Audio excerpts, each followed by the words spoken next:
Child, if you want your hair to grow so you don't get picked on at a comedy show, or if you need the strength to slap the shit out of somebody for disrespecting your wife, then drop down in the comments and click the link to purchase this NutriBurst, this tea, and these other fine products.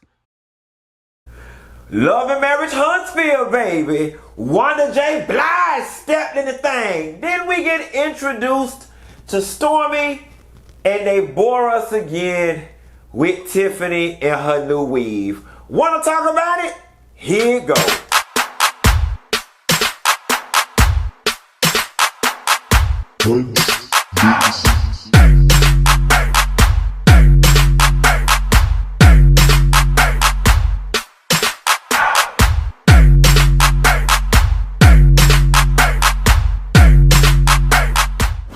That's great. Did you get into episode 2 of Love and Marriage Huntsville? Listen, I wasn't even going to waste my time doing this video today because I know all y'all wanted to talk about was the slap that was heard across the world. But I said, let me go ahead and knock this out the way so I ain't got to worry about it for the rest of the week. So the episode starts off with Martel doing a calendar shoot. All right. So, I'm glad that Martel is trying to do something with his brand, right? You've got all this exposure, you might as well do it. It can be a quick money grab, whatever you're going to sell it for.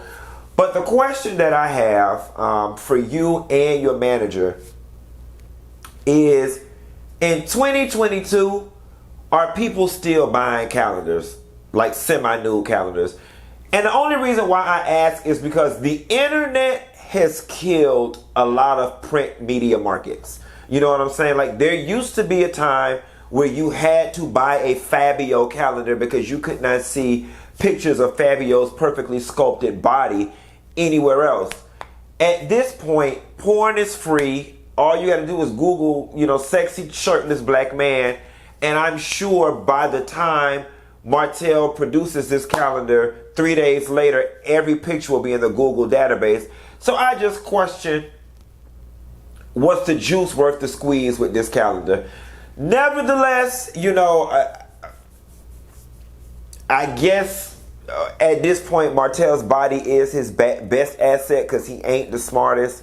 And I really don't know what other marketable talent that he would have in the entertainment space that could garner revenue from a show like this. So I guess we got to start somewhere. And if we're going to start somewhere, let's just start with him being on a calendar, in a tub, in a photo studio, waiting on Destiny to bring him some baby oil. So Destiny brings him some baby oil, and they begin talking about, what happened after the reunion and how Mel overheard Destiny talking about whatever it is they were talking about, and they went to brunch and talked about it, and she thought it was done and over with, but it wasn't.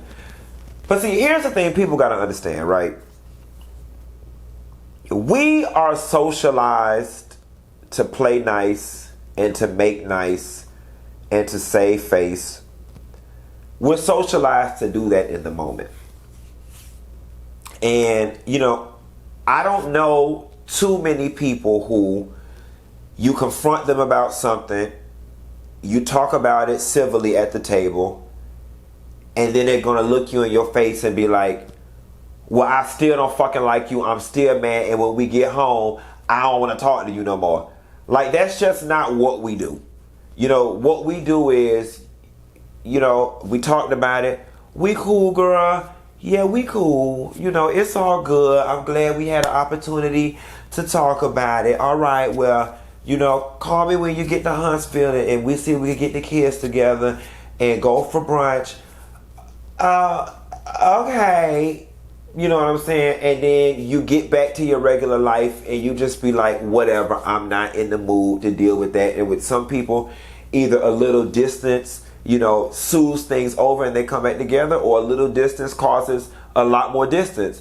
And in this situation with Mel, it caused a lot more distance. Mel and Tisha, for whatever reason, do not see eye to eye, and it did not sit well with Melody that Destiny was sitting there bad-mouthing her or talking negatively about her with Tisha, especially considering the fact, Destiny, that you came into this equation Martel and Melody's friend. So I definitely understand Melody's frustration with Destiny and not wanting to talk to her. What I don't like though is that Melody is damn near guilty of the same thing, running around talking about Destiny. Now she may not be saying negative things. She's talking about the situation. I'm sure when the cameras aren't rolling, as they were not rolling when Destiny was talking to Tisha, that Mel is saying her things too. And you can't necessarily, get mad at somebody for doing the same things you would do. Everybody talks shit. Everybody talks shit, and some of y'all act like y'all second cousins with Jesus, and you don't. But everybody's got opinions about the way they think our story's gonna end. Something y'all young hoes don't know about that. That's for the grown women that wear slips and drink brown liquor and smoke Newports or Benson and Hedges or whatever. That's a little bit of Nita Baker giving you the best that I got. Everybody got opinions, and we all express them when we think ain't nobody listening. And that's just true tea. We meet Stormy.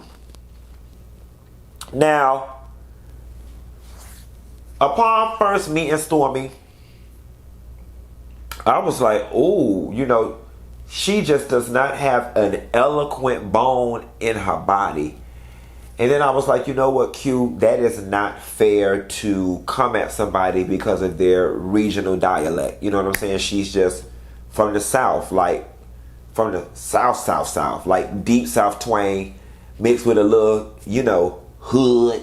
I'm not gonna lie, certain moments in listening to Stormy talk, I had to kind of sit back and pay close attention and turn my TV up so I could make out what she was saying. That's neither here nor there. I don't know where I'm at with Stormy yet. I'm leaning more towards I think I like Stormy, right? But it's one thing that Stormy got going for her that I don't really care for. Stormy, I want to know who the fuck died and made you the moral authority on anything. Like, for me, just for my personal taste, period, you coming in too strong with the judgments. You coming in too strong with the judgments. You coming in too strong on the who is right, who is wrong, and what somebody should have did and shouldn't have did. You coming on just a little too strong. Quite frankly, you had disparaging things to say about Tiffany, but your approach is relatively the same. The only difference is you ain't making outlandish claims about folks, but you just getting outlandish with delving into their business when you should take a bit more of a quiet approach, especially because you're being introduced to this friend group per the show. Now, granted, you may know these people from the ground, you may know whatever Mel tells you, but as far as the show is concerned and continuity of the character that they're building you up to play, you need to come in and be a bit more observant before having so much commentary on what went on. Quite frankly, things that you were not involved with, nor were you present for. That's just my 2 cents. She says, well, at least one thing I will say about Stormy is that she ain't scared to call a spade. And she said to Mel, girl, the one thing I want to ask you about is the fellatio thing. Like, how didn't you know? You know what I'm saying? And here's the thing, Mel did know she was full of shit. Mel was doing that Southern Belle thing that Phaedra does on TV, and you're not finna get me to sit on TV and say I suck dick. You know what I'm saying? I totally get it.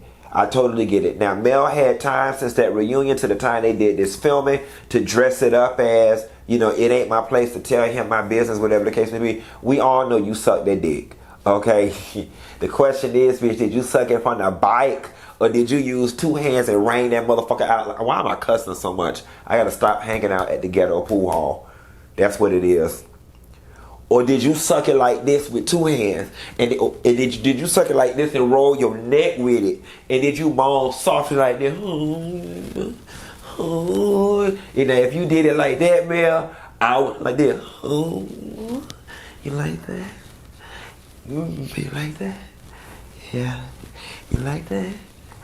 Yeah. Now, if you did it like that, yeah, I wouldn't have said it on the TV either. I would have kept it classy and said I didn't remember. But if you just did just a little yang, don't come in my mouth. Don't come in my mouth. If you just did one of those numbers, then yeah, you could have went on ahead and told the people you sucked their dick. Because you sucked it, okay? But then what I don't like is, the jab that you took, and I don't know if the jab was at Coleslaw or if the jab was at Martel. I'll leave that up for y'all to decide. But he said, but his other piece did say how he be eating her ass or whatever the case may be. And women, let me ask y'all a question, right? We are all adults. We're not in high school no more where it was a sin for a boy to eat coochie, and it was a sin for a girl to suck dick, right? That was high school. I remember them days. Hell no, I don't do that. Hell no. We all adults now at this point. You know what I'm saying? Like good grown, got kids and everything. Honestly and truthfully, as long as your booty clean, it ain't nothing wrong with eating it. But women, I want to know, and I want y'all to drop down in the comment box. It's two things y'all do when y'all get mad with a man. The first thing y'all yell out is about he got a little dick.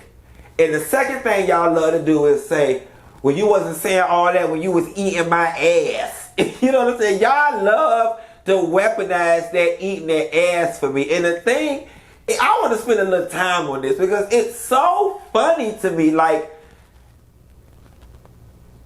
is it lower than eating the puss? Is it? Like, is it worse? Okay, these are the questions.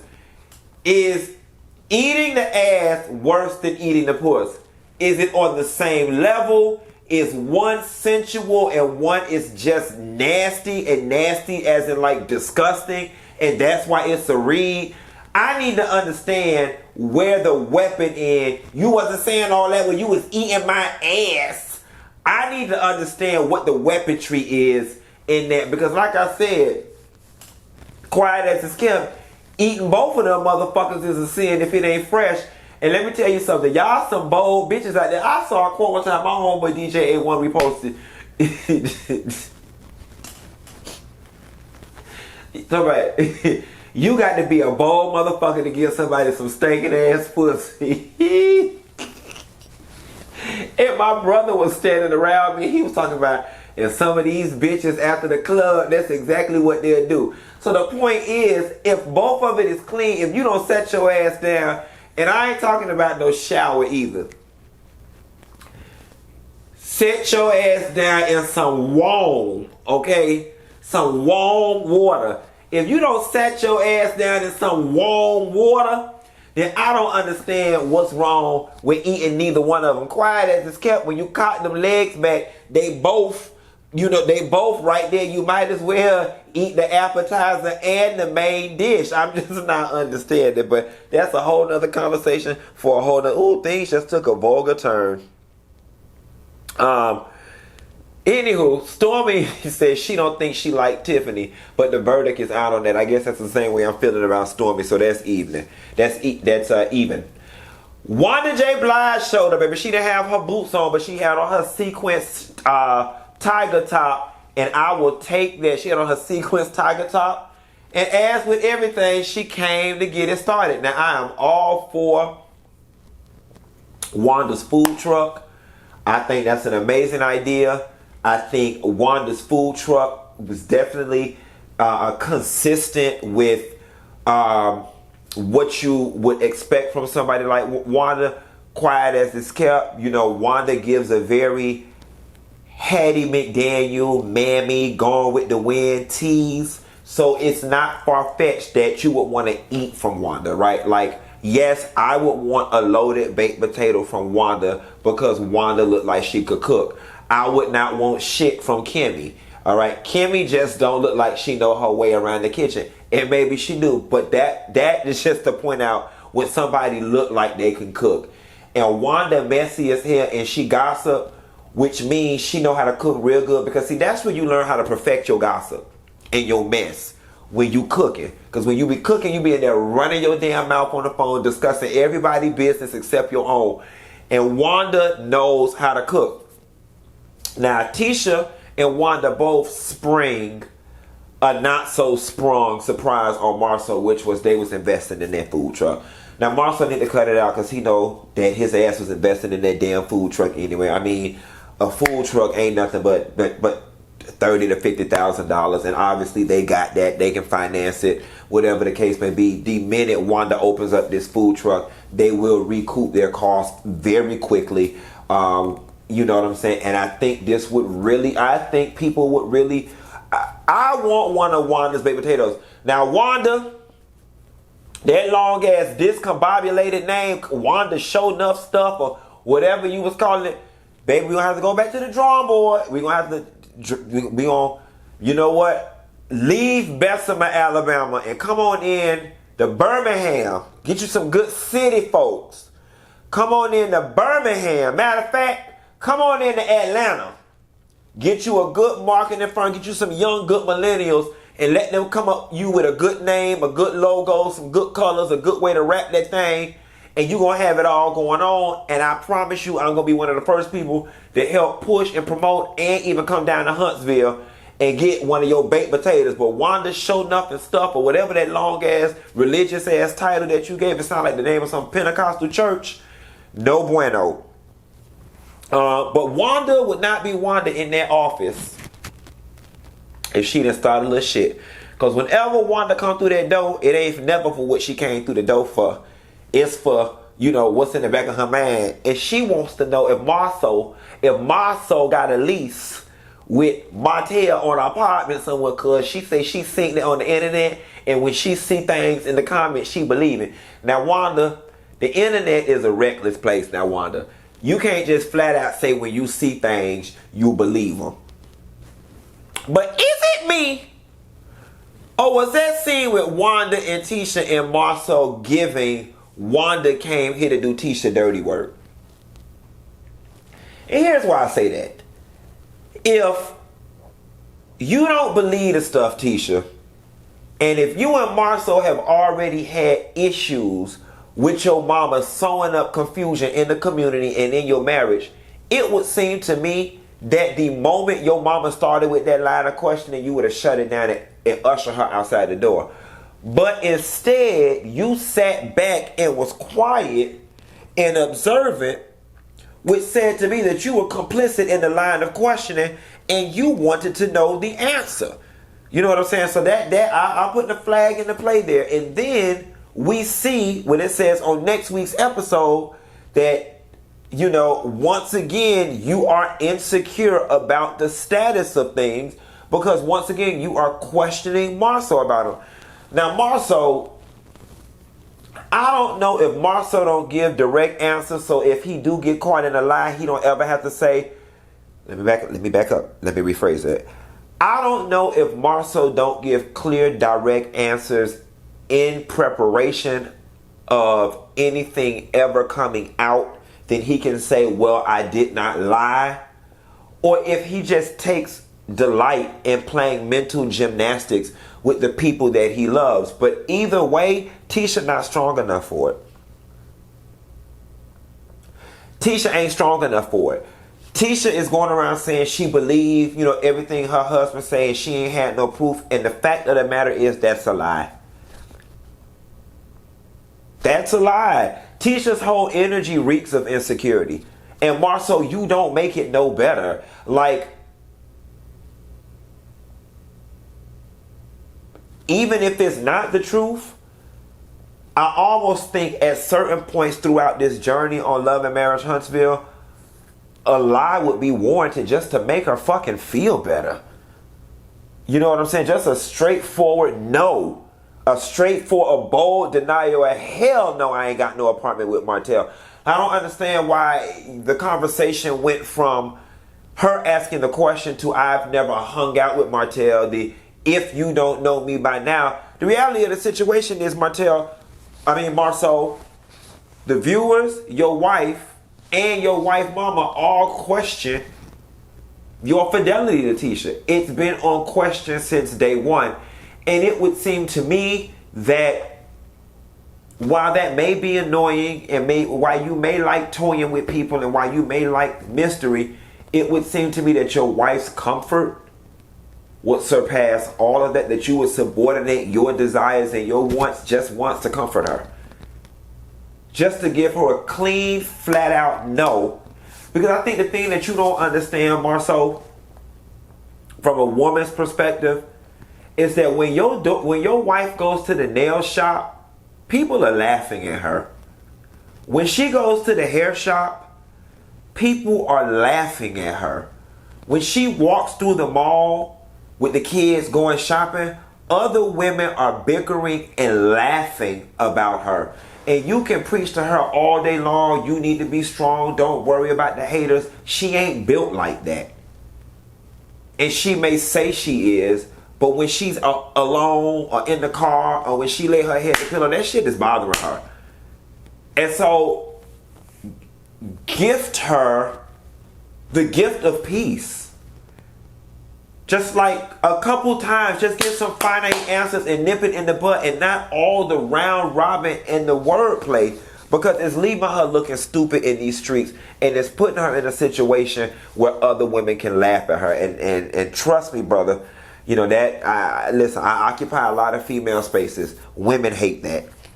Matter of fact, they be more all right with you cheating than just you and her knowing and nobody else knowing. They be more mad about the embarrassment and other bitches laughing than the fact that you even committed the damn adultery. Then we seen Wanda in her confession, baby. She had on her Clark Sisters reunion sparkly blazer. We see you, Wanda, with the emerald green blazer. You going to see the wizard, honey, the wonderful Wizard of Oz. You looked it good. Kimmy and Maurice come to Jalen's house. Now, Carlos King and here's what the fuck y'all not gonna do. Y'all not finna this boys trip picture me this whole damn season. Alright? I give y'all up until next episode to wrap this shit up. We not finna drag this picture this whole episode. And truthfully, and I'm just being generous, it needs to be done after this episode. Y'all still got time to cut next Saturday's episode. We don't want to hear no more about this picture. Alright? We don't want to hear no more about this picture. Maurice and Kimmy come over to Jalen's house, and you know they had a small little banter. It was cute. Jalen's own place. He went over there and commandeered their liquor, so on and so forth. And he brings up this picture and he asks, looking at the comments, I want to know, did you step out on my mom? Now this brings me to my next point. As a blogger, I realized very early in my career that I could say some of the most salacious things about a celebrity, and they would be okay with it, right? Like, they'll call me on Monday and be like, damn, that's a funny story you wrote. You really got me. Then on Wednesday, they will be mad as hell. And you'll be thinking to yourself, well, what the hell just changed? We was good on Monday. Now I see you at the party on Wednesday and you easing me. You rolling your eyes. You being short. You don't want to speak. And very quickly, I discovered it was the damn comments. Y'all don't know, them comments had the ability to sway nations, okay? And rightfully so. People are human.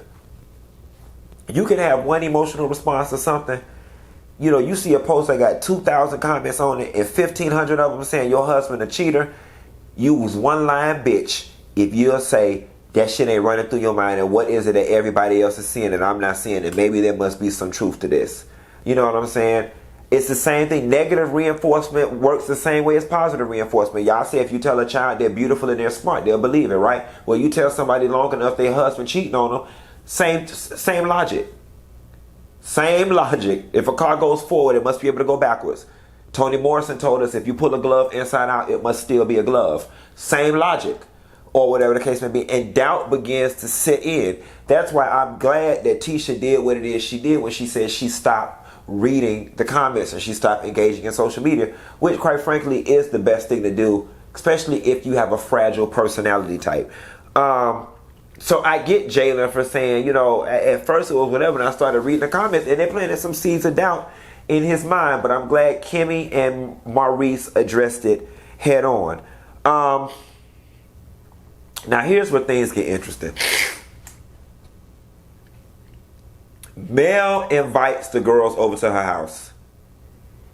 And in comes Nikisha, aka they was calling her Kiki on this show.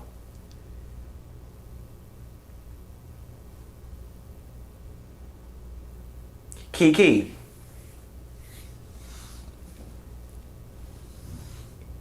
you trifling as fuck.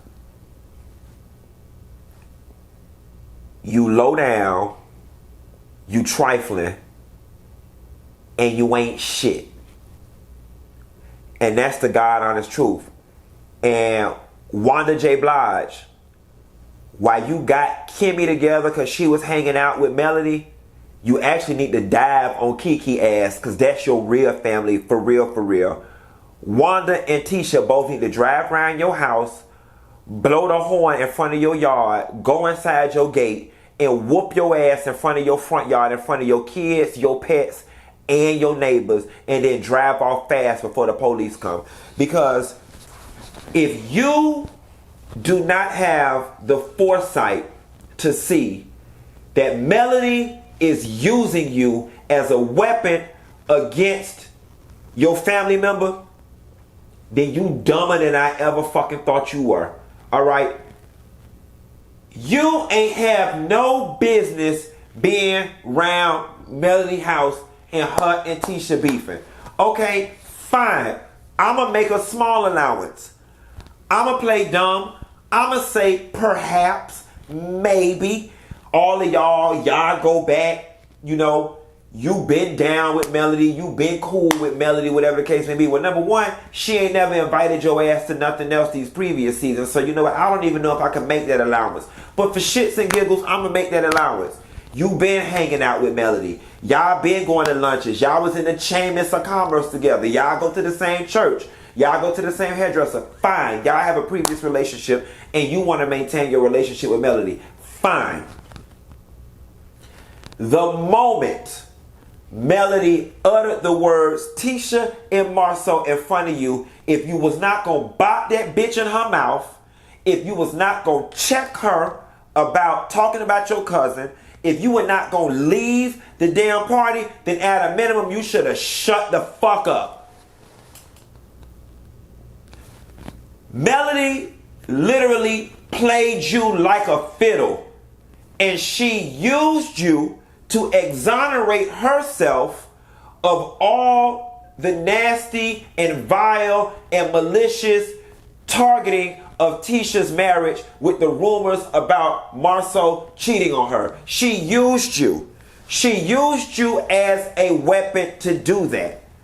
Nikisha, you are a cousin. I mean, you know it better than we do. So what? I mean, this ain't is this the first time? Am I the first person to say something about cheating? And blah, blah, blah.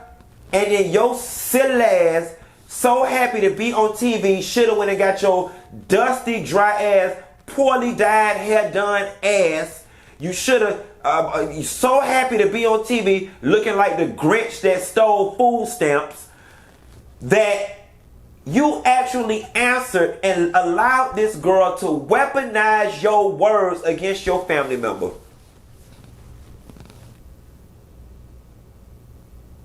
Now make that shit make sense. It ain't right. It ain't nothing you can say that's gonna make that right. As far as I'm concerned, you ain't had no business being over there. Matter of fact, now I have found my perfect end. Wanda, text or call me. Text or call me, Wanda. It's time for me and you to interview.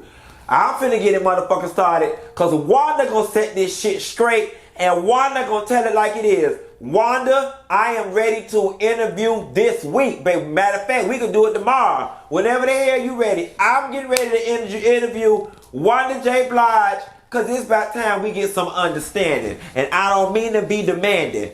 I just want some understanding. And Nikisha, it's gonna start with you. I need some understanding. Kimmy sit down and talk with Tiffany. They fix their food together. And I love it. You know, again, Kimmy needs to teach a class, a master class on the art of communication. She's so polite and direct and straightforward with her words that when you get up from talking to Kimmy, there is no room for ambiguity. There is no gray area. There is no miscommunications or any misunderstandings. And she told Tiffany, I'm not mad with you. You know, rather your Chamber of Commerce information was true or false. It's what was floating around town. You know, you were basically aware of it. You wanted everybody else to be transparent and tell all their business, but you didn't care to tell any of yours or clear up any of yours or anything to that effect. Then Stormy comes in, or whatever the case may be, which was just ill-timed. Like they had finished, and then here comes Stormy, low-key making them have to rehash it and sewing it all back up. And somehow or another, there's something I missed in that scene, because things went left really quickly, and I can't figure out why. Now, I know that Tiffany made the comment about that's like asking somebody about something when they were 12. And, there were attitudes given to that response. Somebody's going to have to clear that up in the comments for me, because there was something that I missed. All I know is that Stormy ended up saying something slick, got up and was like, this bitch tripping, so on and so forth. And yeah, Stormy, calling people bitches and stuff really ain't cool, especially considering the fact that you really, went and sat down and made yourself a part of a conversation that was already done and had nothing to do with you whatsoever. Then here come Mel coming over, adding her little fuel to the fire, drinking the wine or whatever the case may be. Mel, I got my eye on you. Because this season, and we only 2 episodes in, like, you are really giving a mean girl tea. Like, now that you done got out of that shadow of embarrassment that came along with Martel and eating the Ariane ass. He wasn't saying all that when he was eating out my ass. It's that eating out. You got to make it real ghetto. He wasn't saying all that when he was eating out my ass. Okay? And then coming back and kissing you in the damn mouth. Ain't that some shit? Literally. Now that you don't came from up under that, you got the world championing behind you. Your true colors are starting to show, and I ain't gonna go in yet. I'm gonna sit back and observe a little bit, but you are definitely giving a bit of a mean girl tea, and you are definitely low down and manipulative as fuck, because you picked up on Nikisha's fuck girl energy, and you decided to divide and conquer.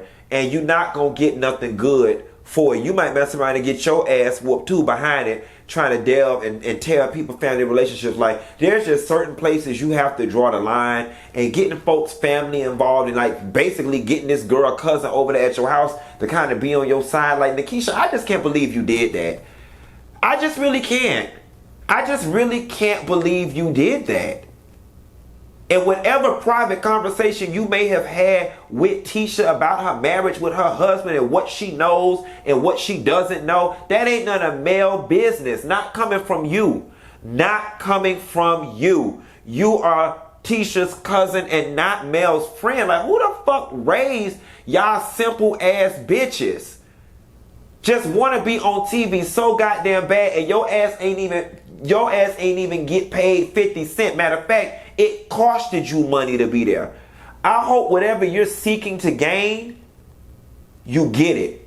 Because what you did to your family member, that shit gonna come back on you. Let me get off this line before I get mad and go out here. Somebody need to slap Keisha ass the way Will Smith slapped Chris Rock. Now that's one slap I can condone. Slap that badass wig off her ass. Tired ass trifling heifer. Bye.